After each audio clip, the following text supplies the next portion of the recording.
পাকিস্তান নয়, বাংলাদেশ নয়, এই ভিডিওটা হচ্ছে পশ্চিমবঙ্গের মালদা জেলার মোথাবাড়ি কালিয়াচকের ভিডিও।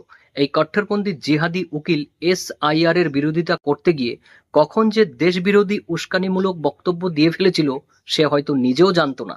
রাস্তায় রাস্তায় টায়ার পোড়ানো হচ্ছিল, অনেক ক্ষয়ক্ষতি এবং ভাঙচুর করেছিল এবং 7 জন ম্যাজিস্ট্রেটকে রাত 12টা পর্যন্ত আটকে রেখেছিল এই জিহাদিরা। যখন সেন্ট্রাল ফোর্স তাদেরকে আনতে যায় এই সেন্ট্রাল ফোর্সের গাড়িতে, তখন এই জিহাদিরা ইট বৃষ্টি পর্যন্ত চালিয়েছিল। দেখুন একজন কট্টরপন্থী জিহাদি কত দূর পর্যন্ত যেতে পারে।